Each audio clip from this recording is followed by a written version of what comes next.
Hello and welcome to another rather unique video.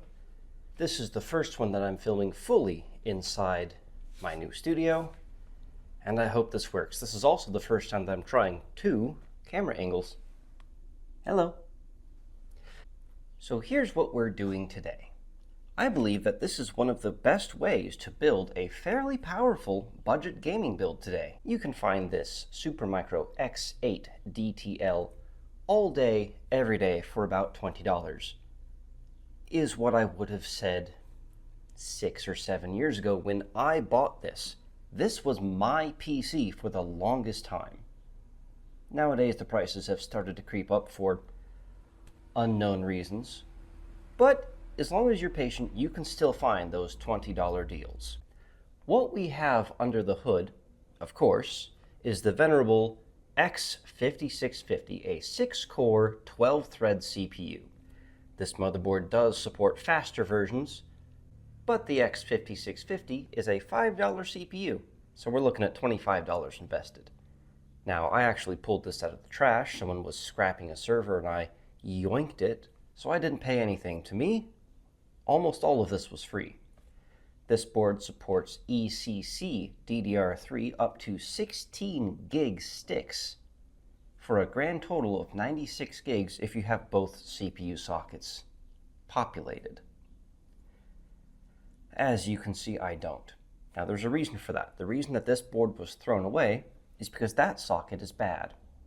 One of these days, maybe I'll get around to attempting to fix that socket, but for now it's just a single CPU system. These are 8 gig sticks of ECC DDR3 that I got for the low price of free. I got them in a completely different server in HP, but they work just fine here. So we've got a grand total of 24 gigs of RAM. Not too shabby if I do say so myself. Now ECC DDR3 may not be free for everybody, but it is dirt cheap on eBay. You can get these 8 gig sticks for about $2 to $3 per stick. That is crazy good, as long as you know where to look. This is an Intel Extreme Edition cooler for socket 1366. That is not cheap, but you don't need the Extreme Edition cooler. I just bought one a couple years ago because I thought it was cool looking, and I'm correct. The truth is, pretty much any 1366 CPU cooler will work just fine with the X5650. It is not that hot of a CPU. Although I will say there is one thing we do need to keep an eye on, and that's this, the chipset cooler. This X8 DTL was intended for a very, very high airflow server environment. And this chipset will absolutely overheat if you're not careful. So what I've done is I just took a little 40mm fan and super glued it to the heatsink, and there we go, chipset cooling. Perfect. Worked fine for me, it'll work fine for you. Now there is one unfortunate thing that I'm not looking forward to, and that's testing this PC. This has been bouncing around from couch to drawer to wherever I could stick it for the past 5 years. I don't know if it works anymore. Let's find out. We have this Thermaltake Smart RGB 700 watt that I pulled out of the trash. I don't remember which PC this came in, but I'm glad I've got it. Now, if you have 2 CPUs installed here, you will need 2 8-pin power connectors, but we've only got one, so we should be able to get away with just one. Well, let's see if this thing still works. Now let's see if I can remember which one is the... Or it'll just turn on its own. Okay. That's a good sign though. If the CPU 8-pin was plugged into the wrong one, I do not believe it would turn on.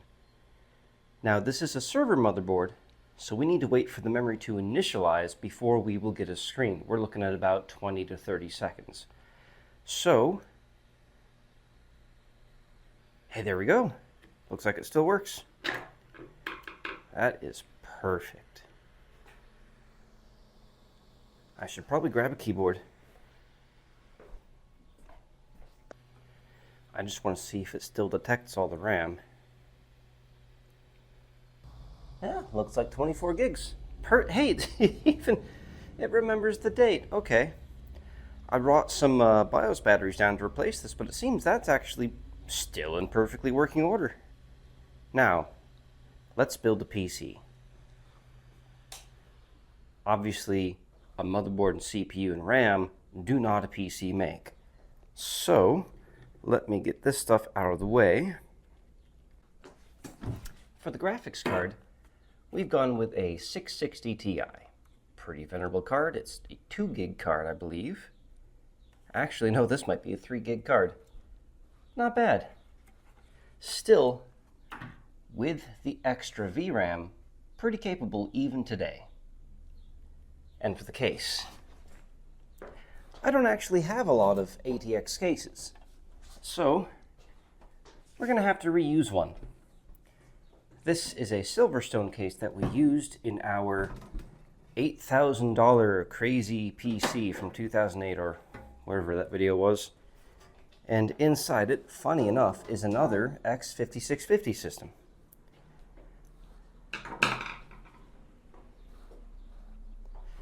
Now this motherboard came out of an HP, I believe, but we're not going to use that. It would be probably just as good if we did use it, but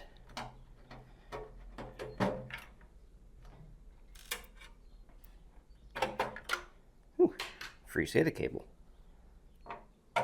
I think I got this motherboard for about 10 bucks. I don't actually remember what this cost me. I'll link that video down below if you want to see it. This would be another excellent option if we were going with the cheapest. But the X8 DTL supports 2 CPUs. So for 30 to 40 bucks, you get 12 CPU cores and 24 threads. I'd say that's a pretty damn good deal. So let's finish getting this out of the way. And we get our monster stuck back in. Let's see which of these will line up. I think we're probably pretty good here.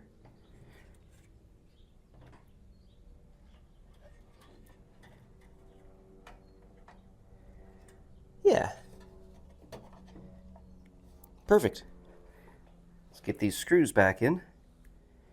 And yes, I know that I'm probably looking shinier and shinier on video, but I have not actually finished this studio yet, and it is currently 106 degrees in here. It's hot.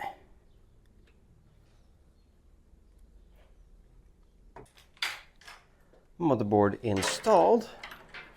Time for our power supply.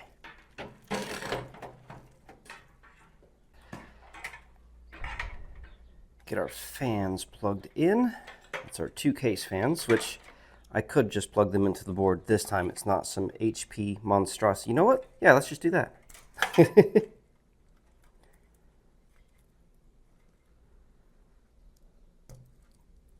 Plenty of fan connections on this server board. And there we go. Now it's time for our graphics card. We'll just go ahead and toss this in here.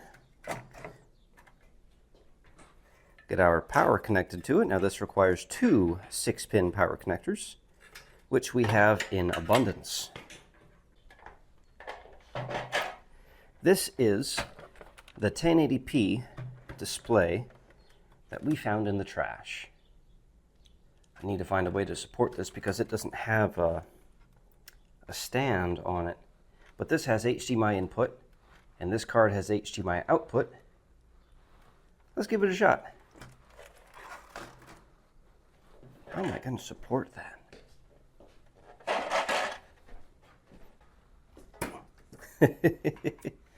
Oh, this is so stupid. But I think that'll work. Well, a couple of things.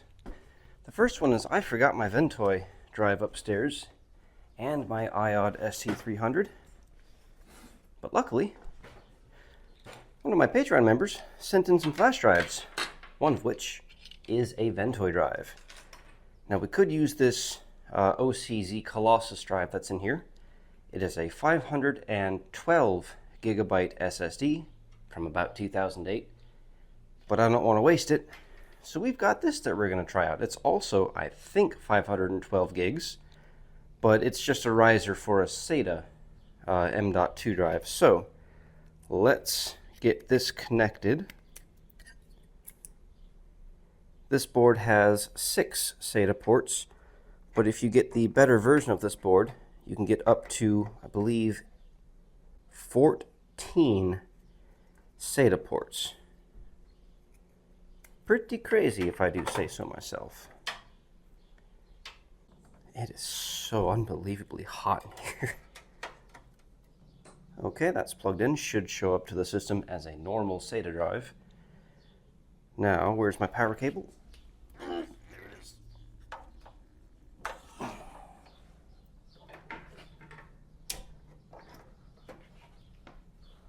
Keyboard and mouse. Okay, keyboard and mouse acquired. One of the downsides of these old server machines is they don't actually have a lot of USB ports. There are 2 on the back. That's it. So you're going to be relying a lot on your case's built-in ones. So let's see which one of these 2 is the Ventoy. I'm going to guess it's the silver one. Are you going to just turn on by yourself again? Yes. Well, let's wait and see. I should probably also turn this on. Oh, there we go. Got some signs of life out of that. Do we have a display? Yes, we do. Okay.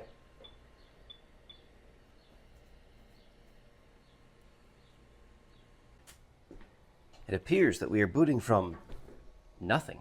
So let's try that other drive, perhaps. Worst case, I'll just go grab my iOD 300. I think it's F9 for the boot menu. Or tab.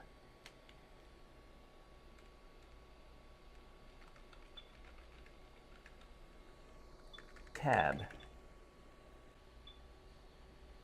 I mean, so far this is, other than the fact that it's really hot in here, this is going pretty good.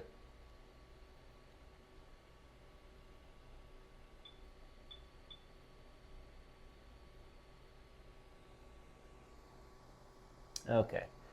Yeah, that's not going to work on this system. Let me go grab my iOD. Of course, that probably would have worked just fine if this was a slightly newer system. But these older systems, it's real hit or miss on whether or not Ventoy is going to work. This iOD ST300 should. Now, the operating system that we are choosing is just Windows 10. Normally, I'd be loading up Bayside Linux or really anything other than Windows 10, but we don't have internet in the studio yet. Therefore, makes it a little hard to do things that require updates and third-party driver installs.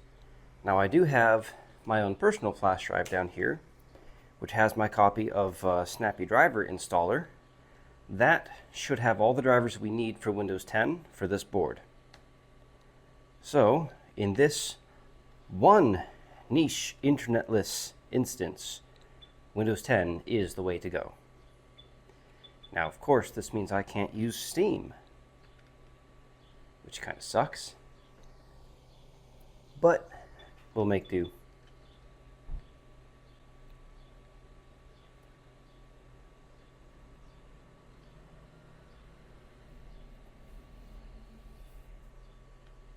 Now I can see the ST300 is thinking very heavily, as indicated by this flashing light.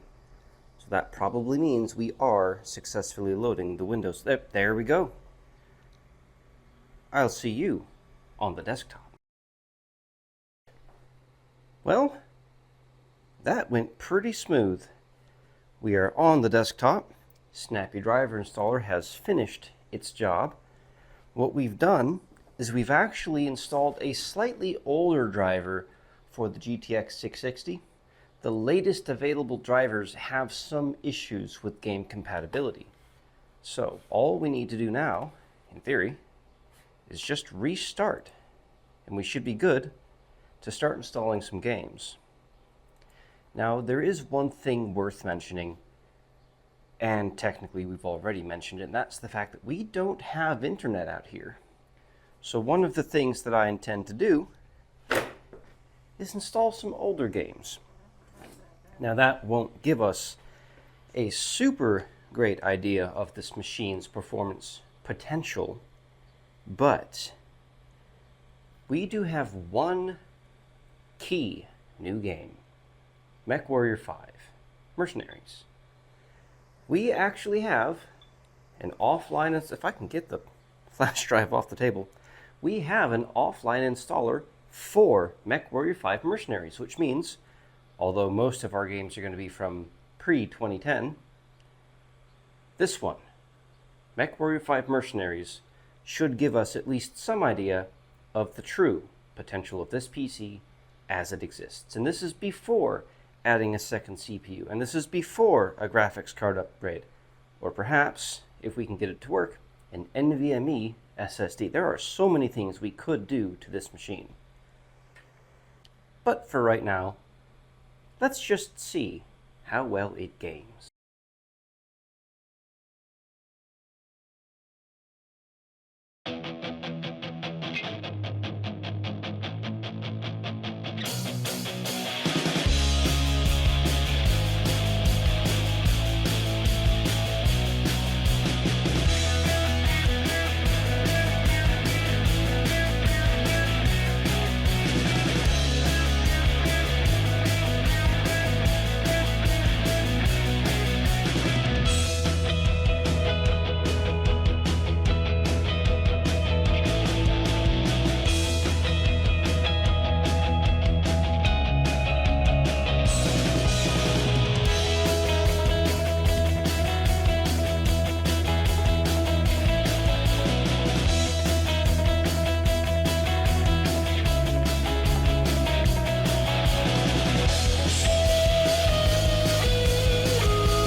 Boy, there are a lot of flies in this garage.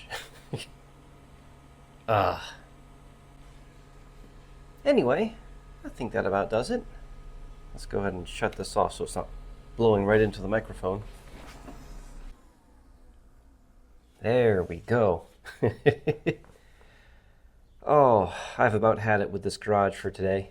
I mean, it works pretty good for a studio, but it is hot. And when you've got a gaming machine on full tilt, it gets hotter. Ugh. Unfortunately, we found out that our nice new NBD does not handle automatic white balancing very well, and this will not be used for any further videos. Takes good stills, but in this situation just cannot do the video.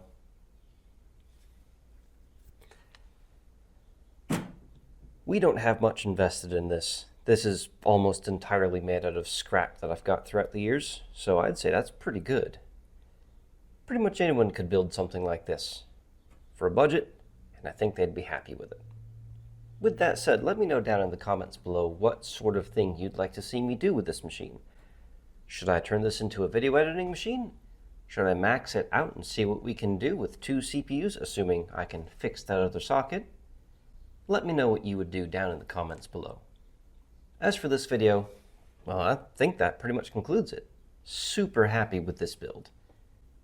If you'd like to see all sorts of behind-the-scenes videos, including the building of the studio and the future upgrades that are coming pretty quickly here, you can find those on my Patreon, linked down below.